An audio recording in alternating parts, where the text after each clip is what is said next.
In the heart of a bustling metropolis, where dreams were no longer private sanctuaries but commodities to be monitored and analyzed, stood the Dream Hotel, a towering edifice of glass and steel that shimmered under the city lights.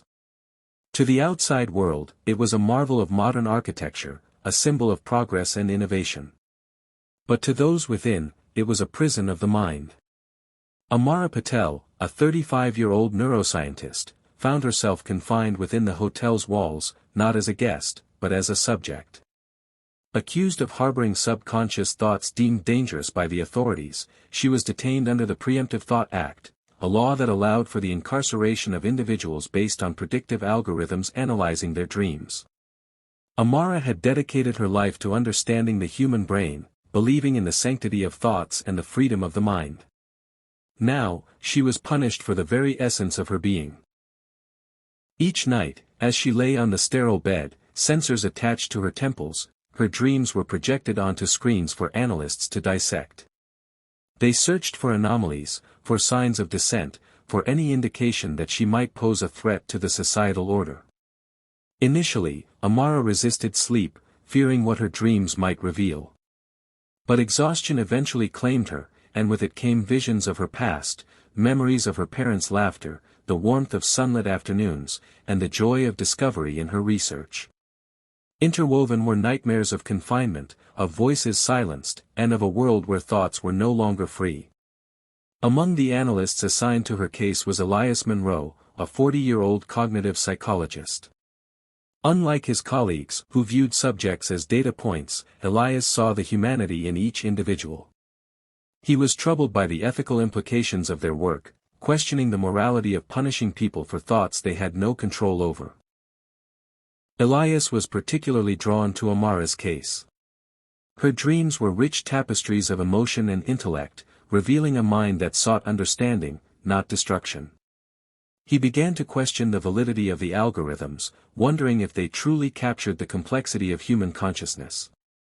One evening, as he reviewed Amara's latest dream, a vivid sequence of her teaching children about the wonders of the brain, Elias felt a pang of guilt. How could such dreams be construed as dangerous? He decided to visit her, under the pretense of conducting a psychological evaluation.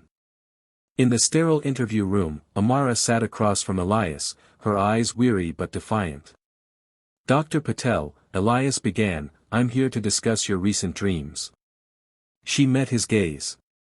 "They're all I have left." He hesitated, then spoke softly, "I believe there's a flaw in the system. Your dreams reflect a desire to educate and inspire, not to harm." Amara's eyes widened. "You're the first to say that." Elias leaned in. "I want to help you. But I need your trust." Over the following weeks, Elias and Amara engaged in clandestine conversations, sharing their fears and hopes. Elias smuggled in books and articles, reigniting Amara's passion for knowledge. In turn, she shared insights into the human mind, challenging Elias to rethink his beliefs. Their bond deepened, rooted in mutual respect and a shared desire for freedom.